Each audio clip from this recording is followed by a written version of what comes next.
आज हम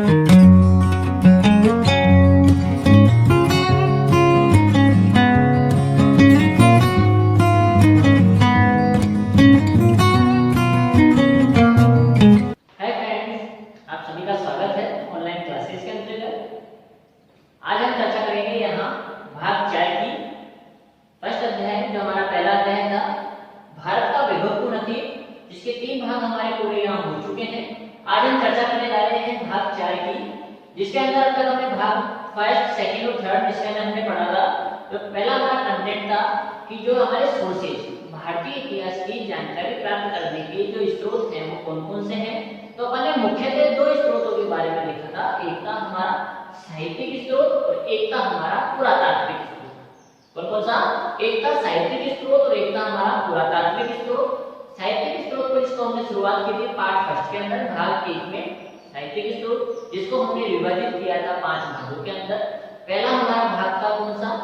धार्मिक साहित्य, दूसरा धर्मेंद्र साहित्य, तीसरा क्षेत्रीय साहित्य, चौथा विदेशी साहित्य और पांचवा आपका वंशावलियां, जिसमें हमने शुरुआत की थी साहित्यिक स्रोत के पहले भाग की, जो था हमारा कौन सा? धार्मिक साहित्य। धार्मिक साहित्य को हमने 2 भागों में बांटा था, एक था हमारा ब्राह्मण साहित्य और एक था हमारा ब्राह्मणोत्तर साहित्य। ब्राह्मण साहित्य जो हमारा भाग 3 के अंदर पूरा हो चुका है।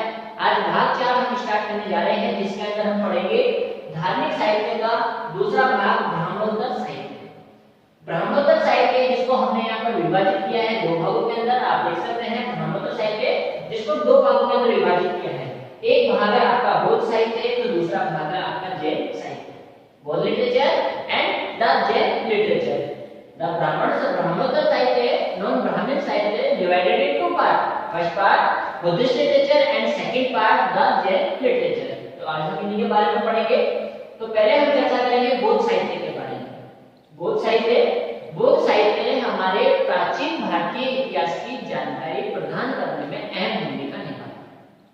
इसका काफी अहम रोल है, काफी अच्छी भूमिका अदा करता है, क्योंकि बौद्ध साहित्य से हमें यानी कि भारतीय इतिहास की काफी जानकारी प्राप्त होती है। अब हम बात करेंगे बौद्ध साहित्य की। तो बौद्ध साहित्य की जानकारी कैसे प्राप्त होगी? जब इसके अंदर कुछ ग्रंथ लिखे हुए होंगे, बौद्ध साहित्य से रिलेटेड कुछ यहाँ पर बुक्स होगी, कोई ग्रंथ लिखा होगा, तभी तो हमें जानकारी मिलेगी। तो बौद्ध साहित्य का जो सबसे प्रमुख ग्रंथ है वो ग्रंथ है आपका कौन सा? त्रिपिटक। बौद्ध साहित्य का सबसे जो प्रमुख ग्रंथ है वो कौन सा है? आपका त्रिपिटक ग्रंथ। और ये सबसे प्राचीन ग्रंथ भी माना जाता है, यानी कि सबसे प्रमुख जो आपका महत्वपूर्ण ग्रंथ है वो कौन सा? आपका त्रिपिटक ग्रंथ। इसके अंदर क्या है? आपके 3 पिटक है और 3 पिटक है, इसलिए इसका नाम पड़ा हुआ क्या? त्रिपिटक। अब वो 3 पिटक कौन कौन से वो अपन देखेंगे। तो पहला पिटक है आपका सूत पिटक, दूसरा है विनय पिटक और तीसरा है अभिधम्म पिटक। त्रिपिटक जिनको हमने 3 भागों में विभाजित कर रखा है, पहला है हमारा सूत पिटक, दूसरा है विनय पिटक और तीसरा है अभिधम्म पिटक। तो हमारा जो सबसे प्रमुख यानी कि जो बौद्ध साहित्य ग्रंथ है वो कौन सा ग्रंथ है? आपका त्रिपिटक ग्रंथ। अब आपसे यहाँ से पूछ लिया क्वेश्चन कि त्रिपिटक जो ग्रंथ है उसकी विषय वस्तु बताइए। तो हम यहाँ कहेंगे कि त्रिपिटक जो ग्रंथ है उसके अंतर्गत महात्मा बुद्ध की, गौतम बुद्ध के निर्वाण प्राप्ति के बाद की जो भी समझ जानकारी है वो हमें किसमें मिलती है? त्रिपिटक के अंदर। त्रिपिटक जिसको 3 भागों में विभाजित किया है, पहला है सूत पिटक। सूत पिटक जिसके अंतर्गत महात्मा बुद्ध के जीवन से संबंधित जानकारी हमें प्राप्त होती है। दूसरा है विनय पिटक जिसके अंतर्गत बौद्ध धर्म के नियमों को प्रदर्शित किया गया है, बौद्ध धर्म के नियमों को इससे अवगत करवाया गया है, भाग 2 यानी कि आपके विनय पिटक। तीसरा है आपका अभिधम्म पिटक। अभिधम्म पिटक जिसके अंतर्गत बौद्ध धर्म से संबंधित दर्शन की जानकारी हमको प्राप्त होती है। तो देखा हमने यहाँ पर कि जो आपका पहला बौद्ध ग्रंथ है वो कौन सा है? आपका त्रिपिटक। त्रिपिटक 3 पिटक, सूत पिटक, विनय पिटक और अभिधम्म पिटक। सूत पिटक में महात्मा बुद्ध का जीवन की जानकारी मिलती है। तो आपके दूसरा है कौन सा? विनय पिटक जिसके अंतर्गत हमको क्या मिलती है? बौद्ध धर्म के नियमों की जानकारी मिलती है। तो तीसरा आपका अभिधम्म पिटक जिसमें बौद्ध धर्म के दर्शन की जानकारी हमको मिलती है। इन्हीं के साथ साथ बौद्ध धर्म से संबंधित एक और ग्रंथ है जिनको कहा जाता है जातक ग्रंथ। बौद्ध धर्म से संबंधित एक और ग्रंथ है जिनको कहा जाता है जातक ग्रंथ। जातक ग्रंथों की जो संख्या है वो कितनी है? आपके 549, 549 टोटल आपके जातक ग्रंथ है। जातक ग्रंथों के अगर विषय वस्तु की हम बात करें कि जातक ग्रंथ कौन से ग्रंथ हैं, तो जातक ग्रंथ के अंतर्गत क्या आता है? तो जातक ग्रंथ में महात्मा बुद्ध के पूर्व जन्म की कथाओं का वर्णन किया गया है। जातक ग्रंथ में महात्मा बुद्ध के पूर्व जन्म की यानी उनके जन्म से पहले की जो भी यानी कि एक तरह से घटनाएं घटित हुई थी उनसे पहले की जो भी कथाएं हैं उनका इसके अंदर वर्णन किया गया है। साथ ही तत्कालीन सामाजिक, धार्मिक, आर्थिक, राजनीतिक जो स्थिति थी वहां की, राज्य की, उससे भी यानी कि हमको इसके अंतर्गत अवगत करवाया गया है। तो ये था हमारा जातक ग्रंथ। पहला था त्रिपिटक ग्रंथ। त्रिपिटक ग्रंथ तीन है, कौन से? सूत पिटक, वेद पिटक और अभिधर्म पिटक। दूसरा ग्रंथ है हमारा जातक ग्रंथ और जातक ग्रंथों की जो संख्या है वो कितनी है आपके 549। अब हम यहाँ आगे बढ़े उससे पहले यहाँ बताना चाहूंगा आपको कि जो आपके यानी कि बौद्ध साहित्य है, बौद्ध लिटरेचर है, इसके अंतर्गत जो बौद्ध लिटरेचर है इसको डिवाइड किया गया है टू पार्ट के अंतर्गत। कैसे? लैंग्वेज के आधार पर, भाषा के आधार पर यहाँ पर जो बौद्ध ग्रंथ है वो दो भागों में विभाजित है कि बौद्ध साहित्य हमारे दो भाषाओं में लिखे गए हैं। एक भाषा है हमारे पाली भाषा और दूसरी भाषा है हमारी कौन सी? संस्कृत भाषा। एक भाषा हो गई हमारी पाली भाषा और एक भाषा हो गई हमारी संस्कृत भाषा। तो आपसे कोई पूछ ले कि जो बौद्ध साहित्य है कौन कौन सी भाषाओं में लिखा गया है, तो पाली भाषा में और कौन सी भाषा में? संस्कृत भाषा में। अब यहाँ इतना है कि आपको इनसे संबंधित दो दो पुस्तकों के नाम भी आपको याद होने चाहिए। आपसे पूछ ले कि बौद्ध साहित्य की पाली भाषा में लिखी गई कोई दो पुस्तकें बताइए या बौद्ध साहित्य की संस्कृत भाषा में लिखी गई कोई दो पुस्तकें बताइए। तो बौद्ध साहित्य की पाली भाषा में लिखी गई जो पुस्तकें हैं, तो पहली पुस्तक है आपकी यहाँ पर कौन सी? मिलिंद। पाली भाषा की पहली पुस्तक है मिलिंद पन्नो और दूसरी आपकी दीपवंश में महावंश। ठीक है, बोर्ड पे इतना लिख नहीं सकता, तो साथ ही साथ जो भी छोटी छोटी चीजें भी आपको बताऊं वो सब आपको वीडियो को पॉज करके अपने जो भी नोट्स बना रहे हैं उन नोट्स के अंदर आपके साथ के साथ उसके अंदर ऐड करते रहे कि जो भी आपके इसे बोर्ड पे लिखा हुआ है उसके अंदर जो भी आपको बताया जा रहा है वो साथ के साथ आपको वीडियो को पॉज करके उसको आप यानी कि देख सकते हैं और उसको आपको अपने नोट्स के अंदर लिखना है। तो यहाँ चर्चा करेंगे कि पाली भाषा की दो पुस्तकें, पहली कौन सी? मिलिंद पन्नो, दूसरी कौन सी? दीपवंश में महावंश। अब यहाँ देखेंगे कि जो मिलिंद पन्नो पुस्तक है वो लिखी किसने? मिलिंद पन्नो पुस्तक है किसके द्वारा लिखी गई है? तो मिलिंद पन्नो जो पुस्तक है वो लिखी गई है आपके नागसेन के द्वारा। दूसरी पुस्तक है दीपवंश और महावंश, इसका जो राइटर है, ऑथर है वो कौन है? आपका सिंहन है। मिलिंद पन्नो किसकी पुस्तक है? नागसेन की। और दीपवंश और महावंश किसकी पुस्तक? आपके सिंहन की। ठीक है, ये तो बात हो गई हमारे यानी कि लेखकों की नाम। अब चर्चा करेंगे कि इसके अंदर में जानकारी क्या मिलती है। तो पहली पुस्तक है हमारी मिलिंद पन्नो। मिलिंद पन्नो से हमें जानकारी मिलती है कि मिलिंद पन्नो के अंतर्गत ग्रीक शासक है आपका, यूनानी शासक है मेनांडर और हमारा बौद्ध भिक्षु है नागसेन, उनके दोनों के मध्य जो भी वार्तालाप हुआ, उनके बीच में जो चर्चा हुई, उनकी जो समझ जानकारी है वो हमें किसमें प्राप्त होती? मिलिंद पन्नो। दूसरी हमने पुस्तक बताई यहाँ दीपवंश और महावंश जो सिंहन के द्वारा लिखी गई है और इसके अंतर्गत हमको सिंहल द्वीप, किसकी? इसके अंतर्गत हमको सिंहल आइलैंड यानी सिंहल द्वीप की जानकारी प्राप्त होती है जो कि श्रीलंका में स्थित है। नेक्स्ट बात करेंगे हम यहाँ पर संस्कृत भाषा की। संस्कृत भाषा के अंदर जो ग्रंथ लिखे गए हैं, संस्कृत भाषा के अंदर भी आपके दो ग्रंथ लिखे गए हैं। पहला है महावस्तु ग्रंथ। कौन सा ग्रंथ है? महावस्तु ग्रंथ। और दूसरा है आपका ललित विस्तार। महावस्तु ग्रंथ जिसके अंतर्गत गौतम बुद्ध के जीवन से संबंधित बातों को दर्शाया गया है कि गौतम बुद्ध का जीवन परिचय जो हमें प्राप्त होता है वो किससे प्राप्त होता है? तो वो हमें प्राप्त होता है संस्कृत भाषा के ग्रंथ महावस्तु से। वही दूसरी बात हम देखेंगे ललित विस्तार।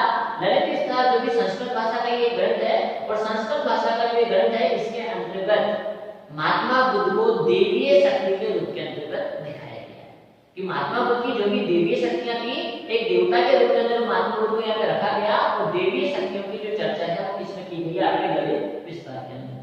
तो यहाँ पर हमने देखा कि जो यानी कि आपका बौद्ध साहित्य है उसके जो प्रमुख ग्रंथ है त्रिपिटक और जातक ग्रंथ, उसी के साथ साथ बौद्ध साहित्य दो भाषाओं में लिखा गया है, एक पाली भाषा में और एक संस्कृत भाषा में। पाली भाषा के दो ग्रंथ, एक तो कौन सा हो गया आपका? सबसे पहले मिलिंद पन्नो, दूसरा हो गया आपका दीपवंश और महावंश। वही संस्कृत भाषा के अंदर महावस्तु और ललित विस्तार। अब हम यहाँ पर बात करेंगे नेक्स्ट दो और हमारे यहाँ पे ग्रंथ देखने को मिलते हैं जो भी महात्मा गौतम बुद्ध से संबंधित है। पहला है आपका शूद्रानंद काव्य, शूद्रानंद काव्य, और दूसरा आपका दिव्यावतार। शूद्रानंद काव्य इसमें हमें क्या जानकारी प्राप्त होती है? तो शूद्रानंद काव्य से हमें महात्मा बुद्ध के जीवन के साथ साथ उनकी शिक्षाओं की भी जानकारी प्राप्त होती है। तो आपसे कभी पूछ ले कि महात्मा बुद्ध की शिक्षाओं को कहां पर अवस्थित किया गया है, कहां पर रखा गया है, कहां पर उनकी चर्चा की गई है, तो वो की गई है आपके शूद्रानंद काव्य के अंतर्गत। एक और यह ग्रंथ है आपका बौद्ध साहित्य से संबंधित दिव्यावतार। दिव्यावतार के अंतर्गत हमको किस बातों की जानकारी मिलती है? तो दिव्यावतार के अंतर्गत महात्मा बुद्ध है, महात्मा बुद्ध से संबंधित जो भी यानी कि उनके सत्कर्म एवं जो विरोचित कार्य थे उनकी जानकारी हमें किसमें प्राप्त होती है, दिव्य अवतार में। तो इसी प्रकार से हमारा जो धार्मिक साहित्य का पार्ट सेकंड था ब्राह्मणोत्तर साहित्य, और ब्राह्मणोत्तर साहित्य जिसको हमने डिवाइड किया टू पार्ट में, बौद्ध साहित्य एंड जैन साहित्य। तो हमारा जो पहला साहित्य है बौद्ध साहित्य है वो पूरा हो चुका है। अब हम यहाँ चर्चा करेंगे इसकी जैन साहित्य। पहला है हमारा बौद्ध साहित्य वो पूरा हो चुका है, और दूसरा हमारा जो है वो कौन सा है, जैन साहित्य। इसी के साथ साथ इससे पहले के जो भी हमारे भाग है, भाग 3, भाग 2, भाग 1, अगर वो आपका किसी ने नहीं देखा है, अगर वो छूट गया है, तो हमारा YouTube चैनल है अर्जुन क्लासेस यूपीएससी आरपीएससी, वहां पर जाकर भी आप यानी एक तरह से इन सभी वीडियोस को देख सकते हैं, वहां से अपलोड कर सकते हैं। तो नेक्स्ट हम यहाँ चर्चा करेंगे जैन साहित्य। जैन साहित्य दो यानी कि एक तरह से आपके अपन यहाँ बात करेंगे किसी का ब्रह्मोत्तर साहित्य का दूसरा साहित्य कौन सा, जैन साहित्य। जैन साहित्य कौन सी शताब्दी में लिखा गया, तो सबसे पहले अपन देखेंगे 4वीं से 6वीं शताब्दी के अंतर्गत प्रमुख व्यक्तियों एवं जैन मुनियों के द्वारा ही जैन साहित्य को लिखा गया है। जैन साहित्य जो लिखा गया है वो कौन सी भाषा के अंदर लिखा गया, आपके प्राकृत भाषा के अंदर।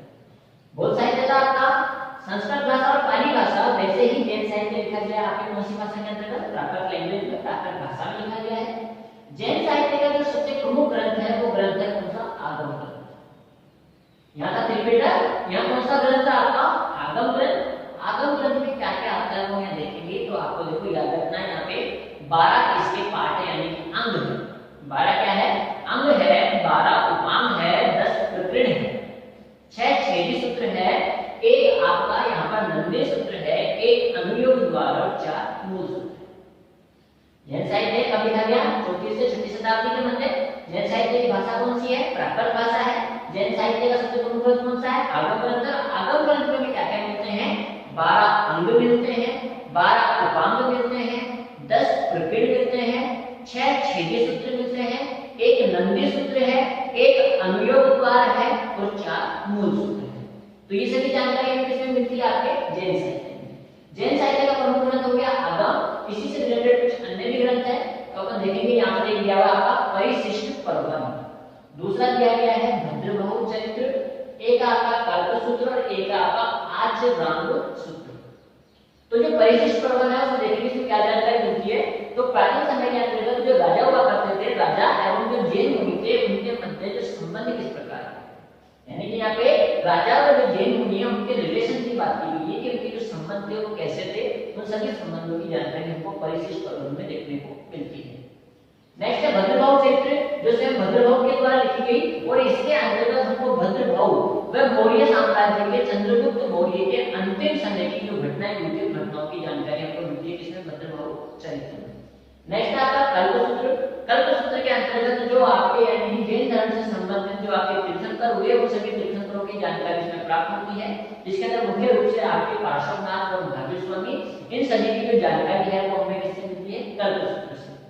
नेक्स्ट आपका आचरण सूत्र। आचरण सूत्र जिसके अंतर्गत यानी कि जैन मुनियों के लिए नियमों की व्यवस्था की गई है कि उनको कौन कौन से नियमों का आचरण करना चाहिए, कौन कौन से सिद्धांतों की पालना करनी चाहिए, ये सभी किसमें दिया गया है, आपके आचरण सूत्र में। तो यहाँ पर भाग 4 में पढ़ा था ब्राह्मणोत्तर साहित्य, जिसको रोला को पहले किया था, बौद्ध साहित्य और जैन साहित्य, ये पूरा का पूरा कंप्लीट हो चुका है। आई होप ये आपको अच्छी तरह से समझ में भी आया होगा। फिर भी अगर किसी तरीके का आप लोगों का डाउट रहता है तो YouTube जो हमारा चैनल है Arjun classes UPSC and RPSC, जिसके अंतर्गत ऑल एग्जाम को लेकर के यानी कि सभी उसके अंतर्गत प्रिपरेशन कराई जाती है। किसी भी प्रकार का डाउट हो तो वहां पर आप इस तरह से